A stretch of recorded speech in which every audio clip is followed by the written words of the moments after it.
It's amazing to think that in this instance, the entire career field of having stewardesses on airplanes, or in this case, flight attendants now of all kinds on any airline in the entire world, that entire career field started here in our state and in our capital city.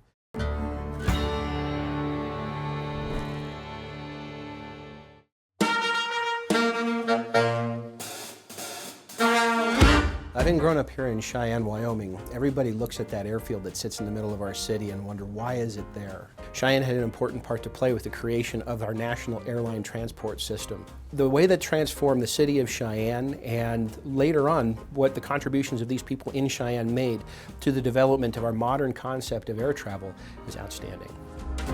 The U.S. military was the first to utilize Cheyenne as an aviation hub. They conducted an air reliability test to prove that aircraft could be used to protect both coasts of the United States. And so they found this location, which was perfect. It could be supplied by train. It was right next to a military post that had a lot of land around it. And then also the fact that it was, again, thanks to the railroad, a landmark that the pilots could follow without getting lost and relying on sometimes very unreliable gear. They would be able to transit the continent from Chicago to San Francisco by just following the Union Pacific Railroad. Otto Prager of the United States Postal Service took note of this air reliability test. He thought air travel could be a way to make mail delivery much more efficient.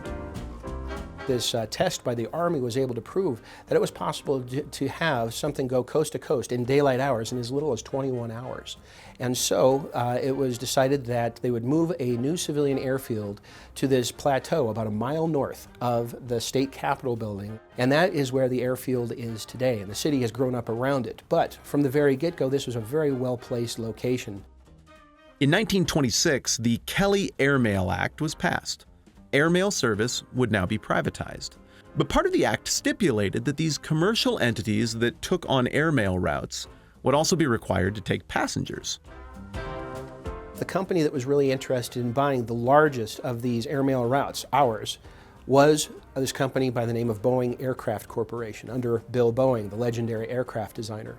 And so he began to build airplanes that would be able to do both, carry airmail and people. They were some of the first airliners that he ever developed. One of the first was basically a biplane, a little bigger than the airmail planes that came before, called the Boeing 40.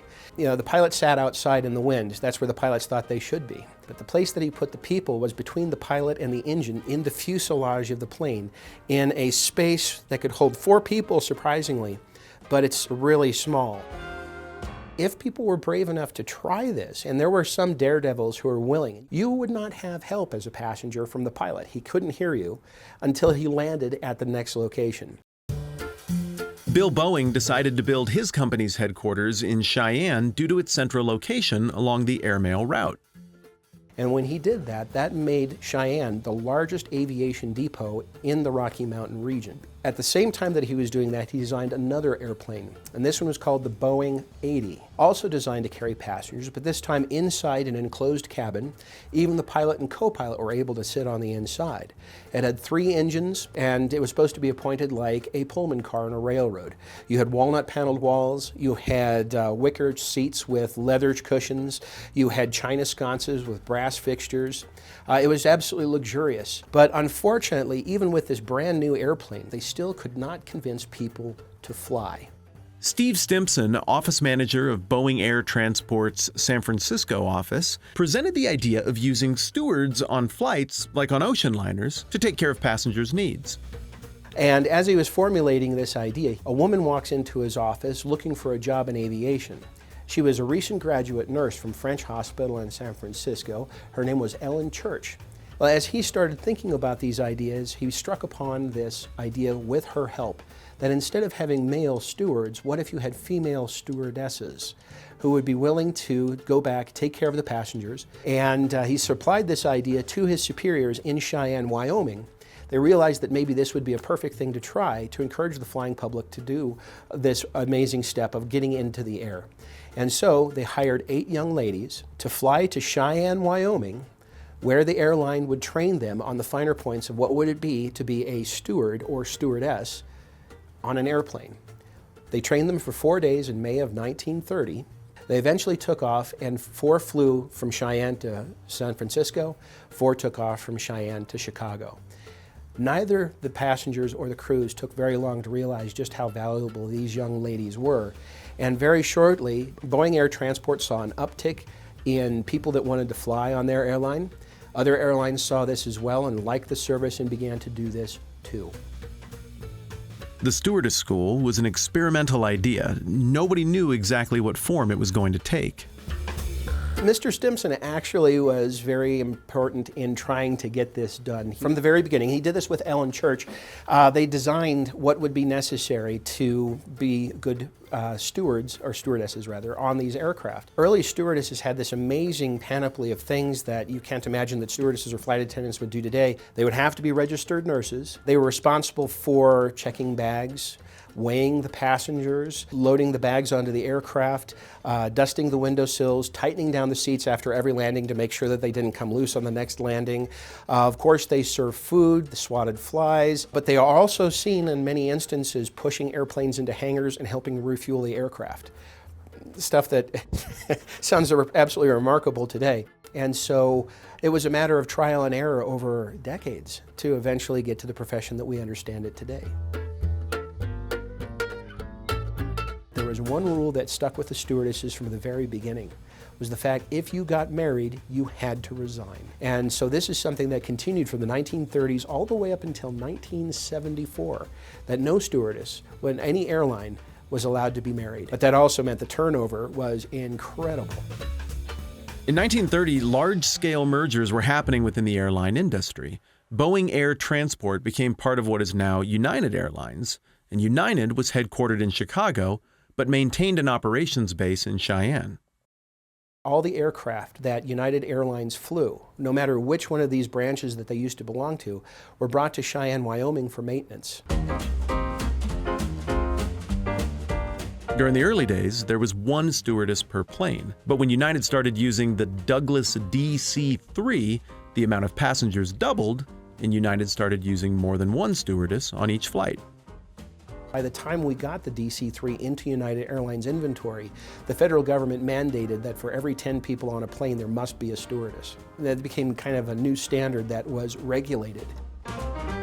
Shortly after the United merger, the company decided to move the stewardess school to Chicago, Cheyenne serving as the company's maintenance base and modification center through World War II. After the war, these facilities moved from Wyoming to San Francisco. All of the airlines basically came to the conclusion that it was far better and more efficient to fly from somewhere to somewhere. So why not go from Chicago to San Francisco in a straight flight in these aircraft that could make the distance? They no longer had to stop in the middle and refuel.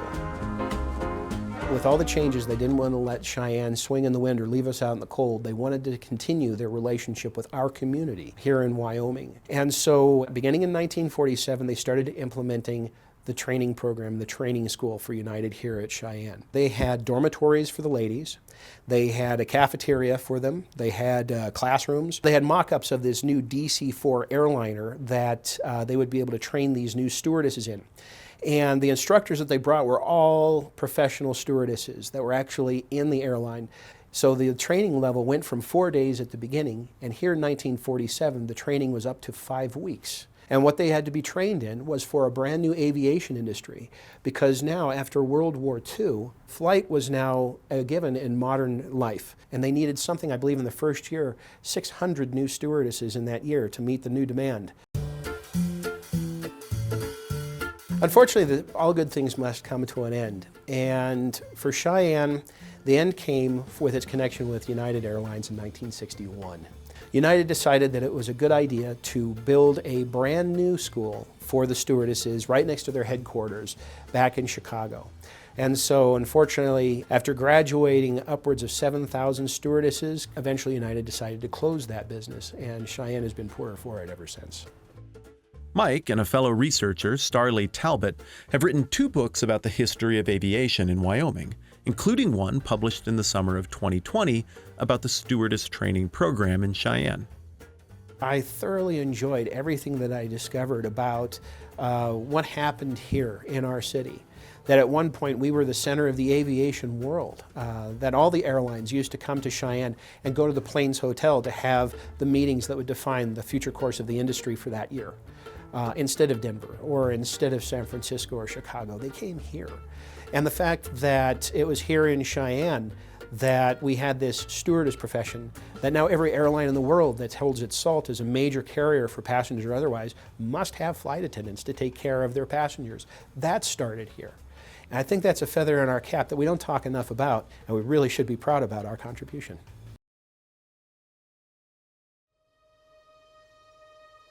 Traveling across the wide-open expanses of Wyoming, it's easy to see why it's called the Cowboy State.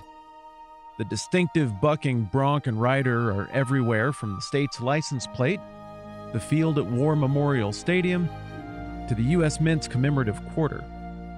That quarter also reads the Equality State and serves as the official state nickname, echoing the state motto of equal rights.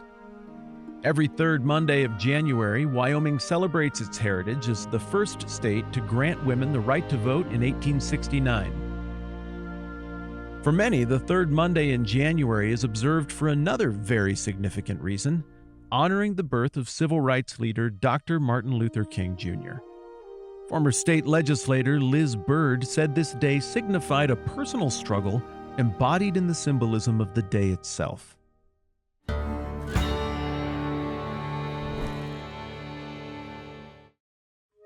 Harriet Elizabeth Roan was born April 20th, 1926, in Cheyenne. Her Wyoming heritage dates to territorial days when newly freed black slaves looked to the western frontier for work and a new life. Most of the African Americans here came with the railroad or Buffalo Soldiers. We had a lot of pioneer settlers that came to Wyoming but didn't stay. Now, my grandfather, he witnessed statehood in 1890. He was told as a young boy that if he went to school and got an education, that people who were educated could succeed. So he really believed that, he and his brother both. So, of course, they went to school and they became educated. My dad used to read to me, and my favorite story was The Little Red Hen. So every night I would always ask for the Little Red Hen. And one night he said, "Don't you know another story?" And I said, "I like that one the best." So when I went into first grade, I took my book with me. And so I told Miss Warren, I said, "I can read." And she said, "I didn't know that, Elizabeth." And so I said, "Well, if you would let me read my book to the class, I'll show you." I took my book. I was so excited. And so she stood behind me very patiently. And so then when I finished, the children just clapped. They thought I was really the greatest, And I thought I was too. So then she took the book and turned it upright, because all the time it had been upside down. And she said, "Elizabeth," she said, "you did such a marvelous job." She said, "But if you hold it this way and look at the pictures and the words this way," she said, "you could even do a better job the next time." And you know what? Because she was so kind and didn't tell, I said, "She's really great." And that was the day that I decided I was going to be a teacher, just like Mrs. Warren. When I graduated in 1944, I went over to the University of Wyoming to register, just knowing that I wanted to be a teacher. I had no problem of getting my classes, but when it came down to housing, they would be very happy to find me a place to stay. I was really surprised about the University of Wyoming. My whole family, they were really quite surprised. I felt very crushed about that, so I went down here to Greeley. Did you know they had the same kind of policy for African Americans or minorities, at Greeley State Teachers College, too? So my dad was working for Union Pacific Railroad.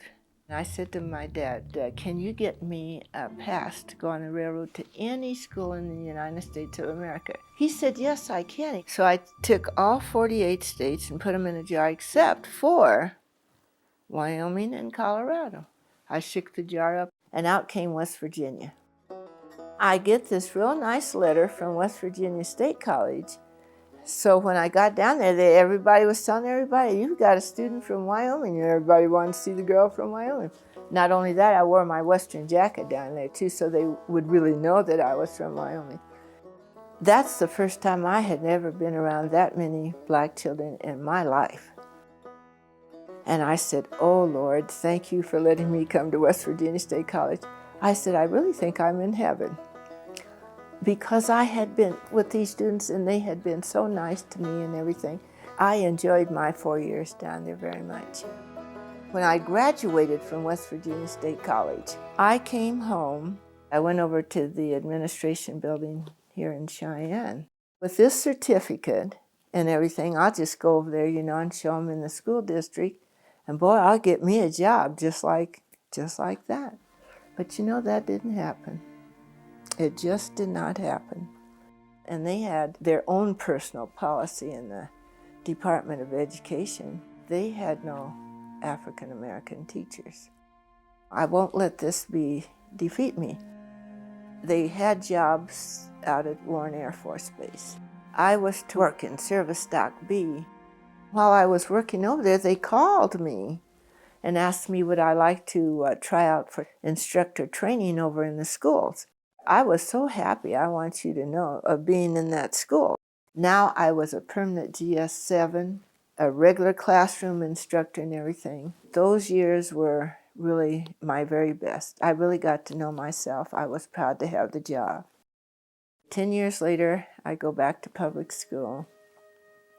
They still aren't ready for an African American teacher in the public school here. Governor Hickey was the governor at that time. So I went over to see the governor. He said, "Do you really want to teach?" And I said, "Yes." He said, "You'll have a job." Liz was hired in 1949 as the first fully certified African American teacher in Wyoming. She would spend the next 27 years teaching in Laramie County District No. 1. She also had time to earn a master's degree from the college that had turned her away so many years earlier, the University of Wyoming. My dad was very close with all of us. So one day he said to me, Elizabeth, he said, "Why don't you run for the legislature?" And I was really taken off my feet. I said, "Well, Dad," I said, "I really don't know that much about politics. I want you to go up and put your name in." And I did. So in the meantime, while I was running for the primary, they found out my dad had cancer. I did so well in the primary. I said, "How did my dad know that I could do that?" Well, he went into the hospital and he died between the primary and the general election. So I said, I really owe it to my dad. So I really got out and worked for the general. I said, he rides on my shoulder every day, and he does for the rest of my life. And so I was very successful for all of those years because my dad was always with me. Liz Byrd became the first African American woman to serve in Wyoming's legislature. After 4 terms in the House, she went on to become the first black woman elected to the Wyoming Senate, serving 2 terms. I think everyone in the whole world should learn to live with each other. You see, for a while, prejudice and segregation, most of my life I had experienced that. And I remember the first time that I went to Washington, D.C., I could not drink at the same fountain in the United States Capitol. Mrs. Byrd's time in the state legislature was devoted to furthering the advancement of education and children's issues. But her most notable achievement came with the passage of the Martin Luther King Jr. holiday. That was the greatest challenge. And I think it was a challenge for many of the legislators because after so long they said, "Are you going to bring that bill back?" I kept saying, "Yes, I am." And I did. In 1991, Wyoming joined the majority of other states in America in recognizing the holiday Equality Day, which was signed into law by Governor Mike Sullivan. I never met Dr. Martin Luther King, But I was hoping that all of us, every individual, could live together, be honest with each other, be fair with each other. And see, fairness and honesty are the things that make the world go around. And have respect for one another. And you see, if people would learn to do that, and if everyone from every country would learn to do that, we would no longer have wars.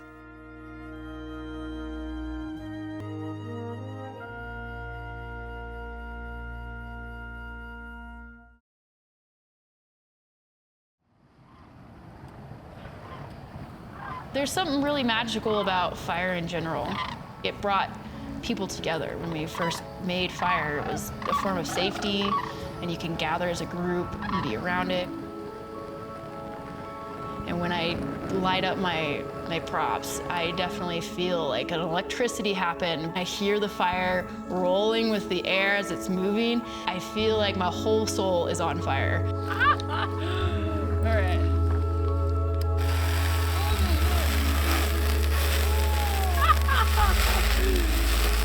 You put some powder on that, Ben puppy. Yeah, a couple of them.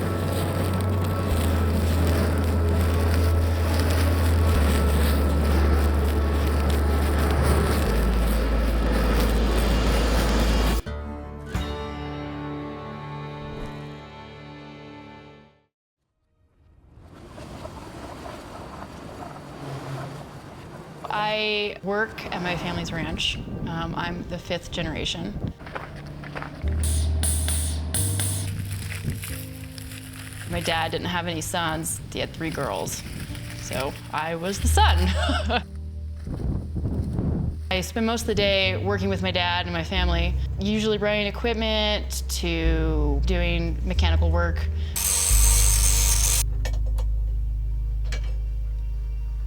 I mean, sometimes you're up, 2 o'clock in the morning.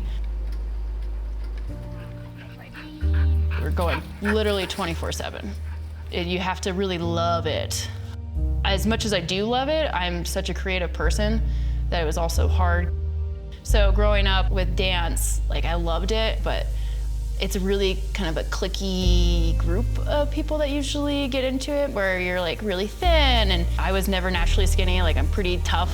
I mean, I go work out at a ranch and I live out there, so got muscle and, don't mind getting dirty. So I never really felt quite like I didn't fit in with the dance group.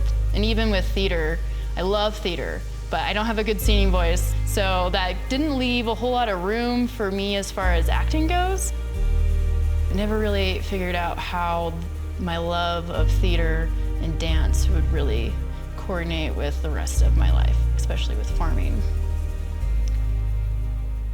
I went to Hawaii when I was, 16, 15 for the first time. And that's when I first saw the Polynesian fire spinners. And I was just like, wow, this is just so cool. Really feeling the flames and hearing it kind of move, and was just like, I need to do this as an adult. There's no way my parents would even let me right now, but that is super cool. And then just kind of forgot about it until I went to a small burn. It's a local burn, kind of like Burning Man. Was blown away by the fire spinners, and they handed me their staff, and it was electricity just rushed through my body. I could feel it in my heart just explode. And I was like, what is this? This is amazing.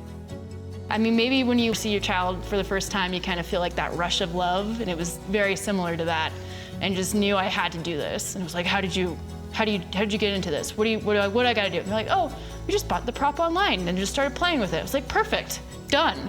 And so went home and immediately bought a staff and just could not stop playing with it. I mean, hours. I remember the very first time I spun fire, I had practiced for a month. I think it was 14 degrees outside, but I really wanted to do it. Had gloves on, 3 layers. Yes, so good. I would work on the ranch, and then I would bartend, and then I'd come home, and I would practice my staff. I had realized that I was flexible before, but I wasn't anymore. To be able to pull off certain moves, I needed to be more flexible. It's not just like a physical thing, but it's 100% a mental thing too. To be able to break down a move to the point where you can do it on fire safely and not be afraid of getting hurt. Or if you kind of mess up when you're doing that move, to know how to get out of it. If you're playing with fire, you're gonna get burned. There's definitely times where I've learned fire safety that I was like, what am I doing? Why am I doing this? I just love it so much that I have to keep going. I mean, I've never felt like something really called to me as much as fire spinning did. It just felt right. Like, it just felt, yeah, this is what you have to do. Like the world was offering it to me, like, here you go. You asked for it, and here it is. My parents were like, oh, you're like really talented, but that's not gonna make you any money. Like, you need to get a real job. It's basically the same story I heard all my life, is that art is really neat, and you're really great at it, but you're not gonna be financially well off because of it. The love of the ranch, too, kind of like pulls at your heartstrings. You're like, well, I wanna leave, but I can't, because I love this place and my family needs help. Sometimes I get like those seed of doubts, but I mean, at the same time, it's kind of a bit of fuel. It's like, okay, let me prove you wrong. You just have to drive towards it. Nothing else has got to stop you.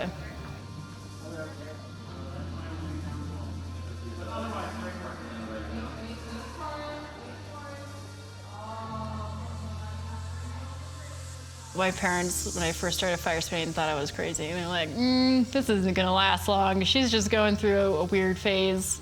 It's definitely changed now. Like my mom, I think, was terrified of me spinning fire, but now she kind of helps me get gigs or kind of tells people about what I'm doing. Like with my dad, now if I'm like, hey, I got a gig this weekend, he's like, okay, and then lets it go, which is great.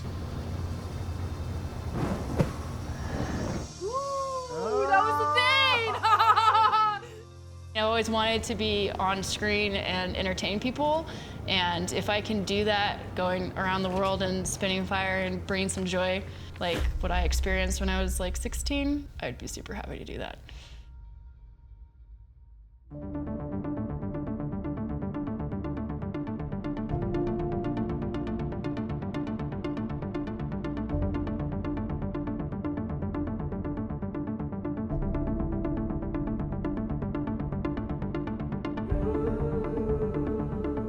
Stewardesses.